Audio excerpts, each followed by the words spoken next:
नमस्कार, स्वागत है आपका इंडिया टाउन न्यूज में और मैं हूं आपके साथ रंजना राज। इस वक्त की हम आपको बड़ी खबर बता रहे हैं, जहां गणेश पर्व के पहले ही दिन संस्कार धानी कहे जाने वाले शहर राजनांद गांव में मूर्ति खरीदने आए एक बुजुर्ग से लगभग 65,000 रुपए की उठाईगिरी हो गई है, जिसके बाद अब पुलिस प्रशासन पर गंभीर सवाल खड़े हो गए हैं।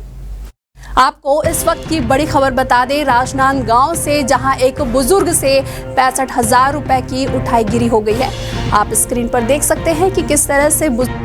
होकर लोगों से मदद की गुहार लगा रहे हैं। वहीं अब पूरे शहर में कानून व्यवस्था ठीक होने का दावा करने वाले पुलिस प्रशासन की यह नाकामी है, जो त्रिनेत्र योजना और अन्य तरीकों से आम जनता की सुरक्षा का दावा करने वाली पुलिस के नाक के नीचे से ही उठाईगिरी हो गई, जबकि अभी पूरे 10 दिन का गणेश पर्व बाकी है। अब आम जनता के बीच यह चर्चा है कि जब कम भीड़ में पहले ही दिन अपराधी इस तरह से घटना को अंजाम दे रहे हैं, तो आगामी दिनों में जब भीड़ बढ़ेगी तो पुलिस आम जनता की सुरक्षा कर पाएगी या नहीं,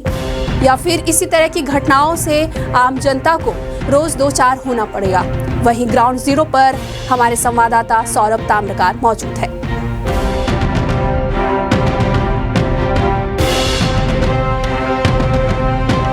जहां एक बुजुर्ग से लगभग 65,000 रुपए की उठाईगिरी हो गई।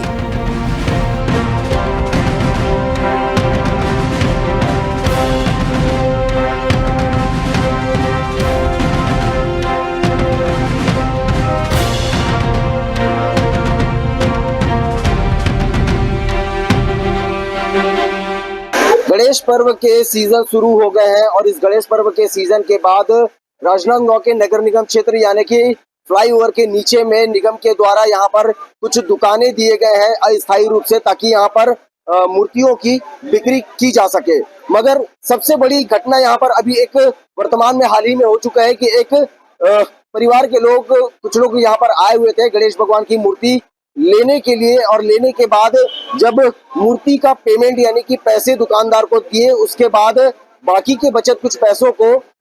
उस वृद्ध आदमी ने अपने जेब में वापस रखा, और वापस रखने के कुछ ही देर के बाद में उस वृद्ध व्यक्ति के जेब से कुछ अज्ञात लोगों ने उसके जेब पर हाथ डाल करके पैसे निकाल करके भाग गए। अब सोचने का विषय ये है कि आखिरकार जब निगम के द्वारा दुकानें दे दी जाती है, व्यवस्थाओं को बना दी जाती है, तो सबसे बड़ी व्यवस्था जो इसकी सुरक्षा को लेकर के रहते हैं, उस पर क्यों इंतजामात नहीं किए जाते हैं। आपको बता दिया जाए कि जितने भी यहाँ पर पूरे पंडाले लगे हुए हैं, उस पूरे पंडालों में ना ही किसी भी प्रकार की निगम की अमला टीम है, ना ही पुलिस विभाग की टीम है, ना ही किसी भी प्रकार की सुरक्षा की दृष्टिकोण से कोई इंतजामात किए गए हैं। ये सबसे बड़ा सवाल खड़े हो रहा है, और देखने का विषय तो ये होगा कि आखिरकार क्षेत्रीय थाना कब तक उन चोरों तक पहुंच पाती है और इस ऐसे अपराधों को रोकने पर सफल हो पाती है। कैमरा पर्सन आकाश गंजीर के साथ India town news, Saurabh Tamrakar, राजनांद गांव।